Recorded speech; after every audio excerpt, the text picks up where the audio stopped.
Welcome to Dungeon Academics. My name is Thomas and I will be your instructor.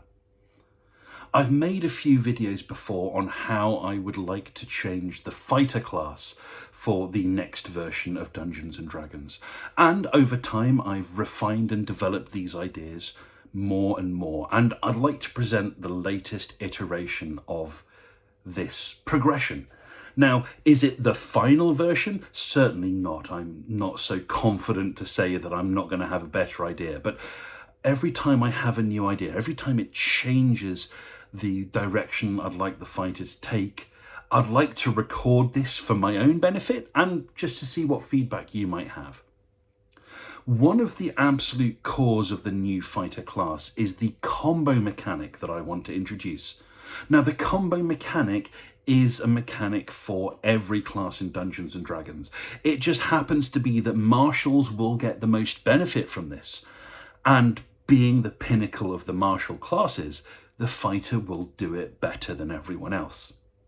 So what is the combo mechanic? The combo mechanic encourages players to use as many different weapon mastery properties in one turn as they can. This will probably involve them using different weapons along the way, as there is a limit to the number of weapon masteries that can be attached to a single weapon. This will require completely redoing the weapon mastery system as well. I think the weapon mastery system is one of the best introductions from the 2024 Dungeons and Dragons. I think it's a great step in the right direction, and I applaud the writers for introducing this idea. I'd just like to take it a few steps further forward. I know they were very much constrained by trying to make a system that was as compatible with this 5th edition as they possibly could. But unrestrained from that, I think we can make it so much better. So how do weapon masteries work in my mind? Well, firstly, individual weapon masteries are no longer tied to specific weapons. You get to choose which masteries you learn, and you get to choose, with some limitations, which weapons those masteries are attached to. Some weapon masteries might only be applicable to weapons with the polearm feature, or they might only be applicable to weapons with the light feature, for example. There will be different lists of weapon masteries based on simple weapons, martial weapons, and specialist weapon masteries that are only available by getting a feat. Perhaps there will also be weapon masteries that are unique to a particular subclass.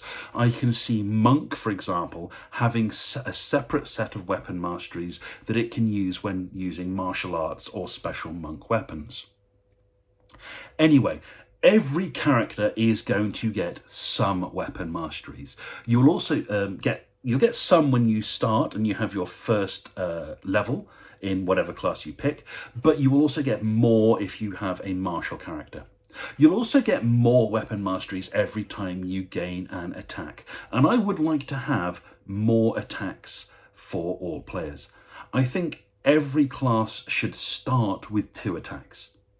So the chance of you missing and then doing nothing, even at low level, is greatly reduced.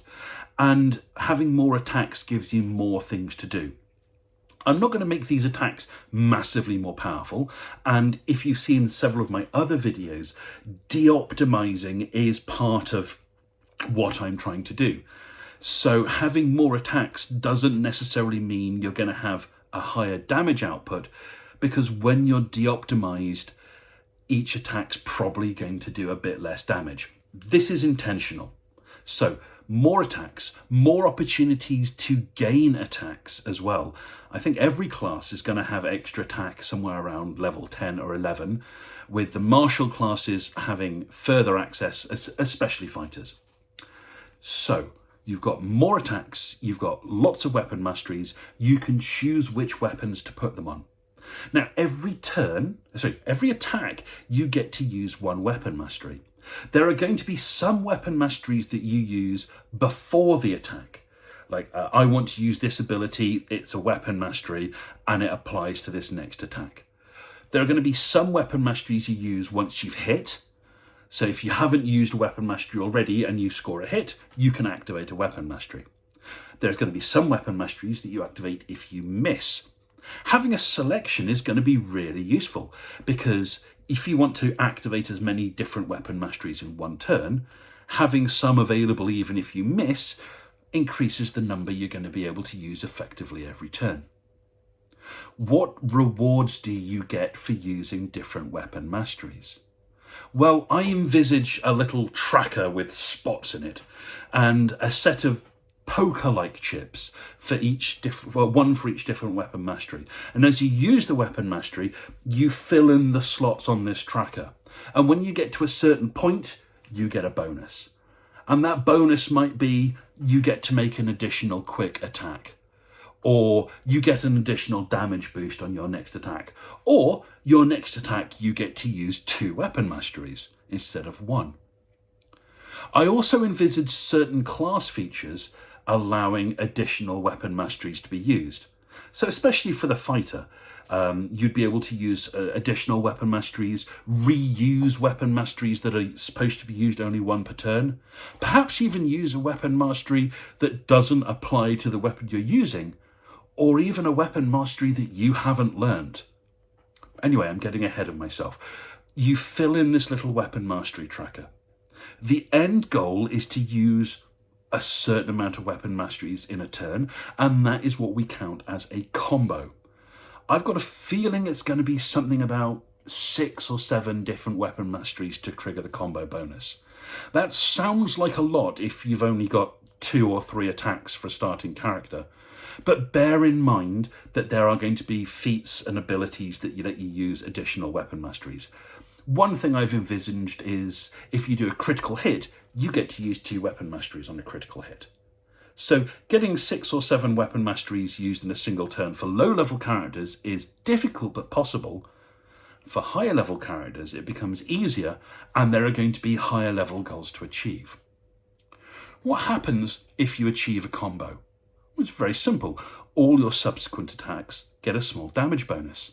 And this combo stacks. As long as you can keep achieving this combo, the amount of damage bonus will accumulate up to, let's say, your proficiency bonus.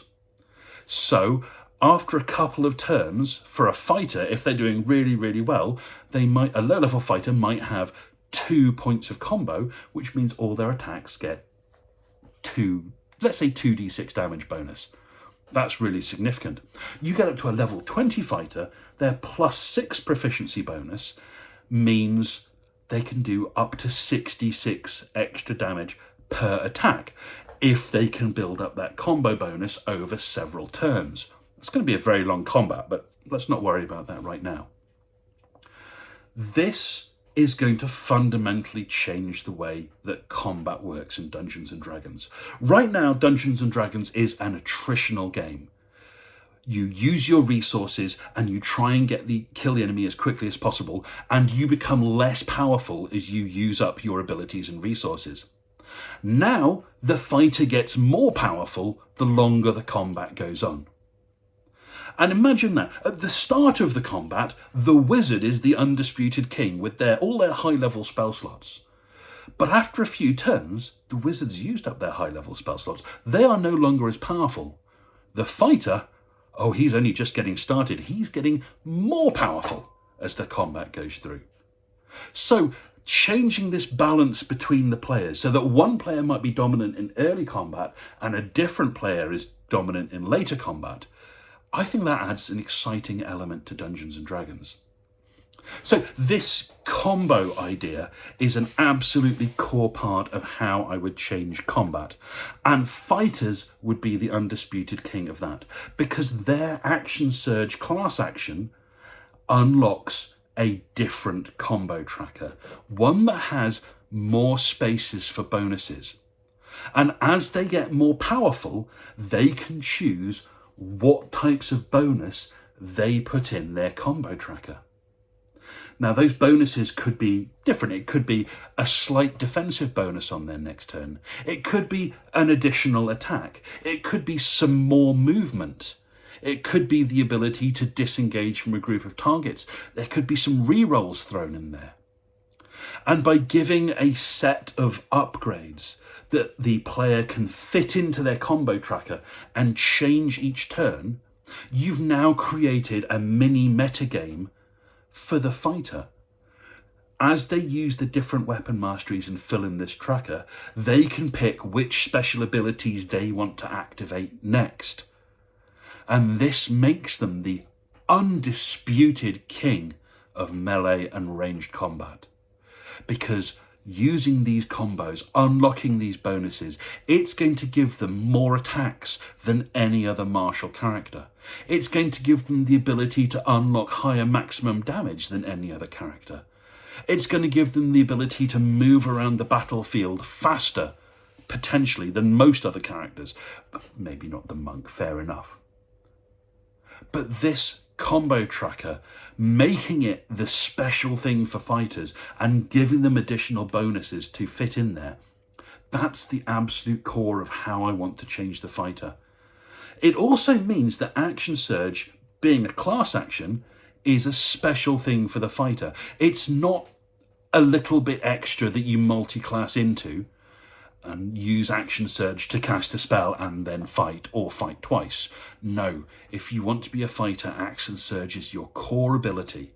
And other classes just aren't going to get the same benefit about it unless they invest levels to get these additional bonus tokens that fit into the combo tracker. Because these special bonus tokens only get used when you take the Action Surge action. Okay, how else would I change fighter as well? I'd like to give the fighter more specialist abilities that are useful outside of combat. Make the fighter, in most cases, a leadership type character, giving them special bonuses where leadership is required. Say, for example, you were trying to negotiate a peace treaty between nobles. Sure, a bard might have a better charisma, but is a noble really going to listen to the court jester? No.